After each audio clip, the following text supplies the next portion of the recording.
Kisah nyata, Wewe Gombel di Waduk Gondang. Selamat malam, para pendengar. Malam ini, saya mengajak kalian untuk menyelami sebuah legenda yang telah lama menghantui Kabupaten Lamongan, Jawa Timur. Legenda ini bukan sekadar kisah menakutkan yang diceritakan untuk menggugah rasa penasaran, melainkan sebuah pelajaran berharga tentang kasih sayang, kehilangan, dan tanggung jawab. Mari kita bawa diri kita ke tepi Waduk Gondang, tempat di mana sosok Wewe Gombel bersemayam. Kisah ini bermula pada zaman dahulu, di sebuah desa kecil yang dikelilingi oleh sawah dan hutan. Di desa itu, hiduplah seorang wanita bernama Rini. Rini adalah ibu yang penuh kasih dan sangat mencintai anaknya, Dika, seorang bocah berusia 7 tahun yang ceria. Mereka selalu terlihat bersama, bermain di ladang, berlari di bawah sinar matahari, dan berbagi cerita di tepi waduk. Namun, kebahagiaan mereka tidak berlangsung lama. Suatu hari yang malang, saat mereka bermain di tepi Waduk Gondang, Dika tiba-tiba menghilang. Rini panik dan segera mencarinya di seluruh penjuru desa. Hari berganti malam, dan Dika tak kunjung ditemukan. Rini mencurahkan seluruh tenaga dan harapannya untuk menemukan putranya. Namun semua usahanya sia-sia. Dalam keadaan putus asa, ia memutuskan untuk kembali ke waduk. Tempat terakhir ia melihat Dika. Di tepi waduk yang gelap, Rini menangis, merasakan kesedihan yang mendalam. Dalam keputusasaannya, ia terjatuh ke dalam air. Suara riak air menyambutnya, dan pada saat itulah, jiwa Rini terjebak antara dua dunia. Ia menjadi Wewe Gombel, sosok hantu yang kini menghantui Waduk Gondang. Legenda mengatakan, setelah kepergiannya, Rini kembali sebagai arwah yang penuh rasa sakit dan kehilangan, mencari anak-anak yang terabaikan, dan memperingatkan orang tua yang tidak memberikan perhatian pada anak mereka. Seiring waktu, kisah Wewe Gombel mulai menyebar di kalangan penduduk desa. Masyarakat mulai merasakan kehadiran sosok misterius ini di sekitar waduk. Mereka bercerita bahwa pada malam-malam tertentu, suara tangisan dan jeritan anak-anak bisa terdengar, seolah-olah memanggil dari dalam kegelapan para orang tua. Menjadi semakin khawatir dan mulai memperingatkan anak-anak mereka untuk tidak mendekati waduk, terutama saat malam tiba. Jangan sekali-sekali pergi sendirian ke waduk, seru mereka. Wewe Gombel akan datang dan membawa kalian pergi. Pesan ini bergaung di seluruh desa, menjadi pengingat akan bahaya yang mungkin mengintai.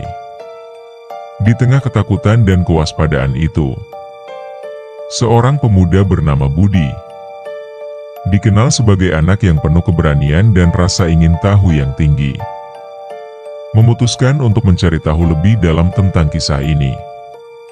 Budi sering mendengar cerita-cerita menakutkan dari orang tua dan teman-temannya. Namun ia merasa penasaran. Suatu malam, didorong oleh rasa ingin tahunya, ia memutuskan untuk pergi ke Waduk Gondang.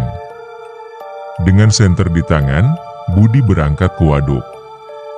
Setiap langkahnya menuju waduk dipenuhi oleh perasaan cemas. Suara desiran angin dan bayang-bayang pepohonan yang bergoyang menambah suasana mencekam. Saat ia tiba di tepi waduk, kegelapan menyelimuti sekelilingnya, dan suasana semakin berat. Tiba-tiba, dari kejauhan, Budi mendengar suara tangisan seorang anak. Suara itu lembut, namun terasa mengerikan di telinganya. Terdorong oleh rasa ingin tahu, ia mulai mendekat. Tetapi nalurinya memperingatkan untuk berhati-hati. Saat ia menatap ke dalam air, sesuatu yang tidak biasa muncul di hadapannya dari balik gelap. Muncul sosok perempuan dengan rambut panjang yang berkibar tertiup angin malam. Itu adalah Wewe Gombel. Wajahnya pucat dan tatapannya penuh kesedihan. Dalam keheningan malam, suaranya menggetarkan jiwa. "Anak-anak, di mana orang tua kalian?" tanyanya. Suaranya lembut namun penuh keputusasaan. Budi merasakan ketakutan yang luar biasa. Ia tahu bahwa sosok itu bukan untuk didekati. Dalam sekejap, rasa ingin tahunya berubah menjadi ketakutan. Dengan penuh ketakutan, ia berbalik dan berlari secepat mungkin meninggalkan waduk di belakangnya. Setibanya di desa, napasnya tersengal-sengal saat ia menceritakan pengalamannya kepada teman-teman dan keluarganya. Kisahnya menjadi bahan perbincangan, dan Wewe Gombel semakin menjadi legenda yang menakutkan. Sejak saat itu, penduduk desa semakin waspada. Mereka memperketat aturan untuk anak-anak, melarang mereka pergi ke waduk, terutama saat gelap. Namun, beberapa anak masih berani bermain di sekitar waduk. Dipenuhi rasa penasaran yang mengalahkan ketakutan mereka. Keesokan harinya, berita tentang hilangnya seorang anak kembali terdengar. Suara tawa anak-anak yang menghilang membawa rasa ketakutan di hati para orang tua mitos. Wewe Gombel semakin kuat, menjadi pengingat bagi semua orang tentang betapa berbahayanya mengabaikan perhatian kepada anak-anak.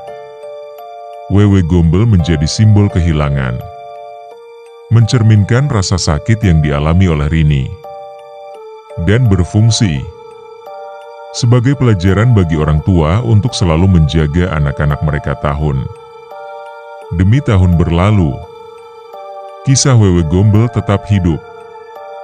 Banyak anak yang tumbuh mendengar cerita ini, dan mereka semua belajar untuk selalu mendengarkan nasihat orang tua. Cerita Wewe Gombel menjadi legenda yang diwariskan dari generasi ke generasi.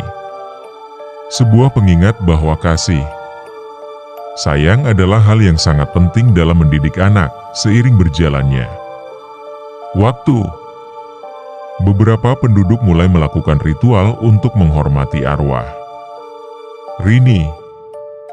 Mereka membawa sesajen dan bunga ke tepi waduk, berharap agar arwahnya tenang dan tidak mengganggu anak-anak lagi.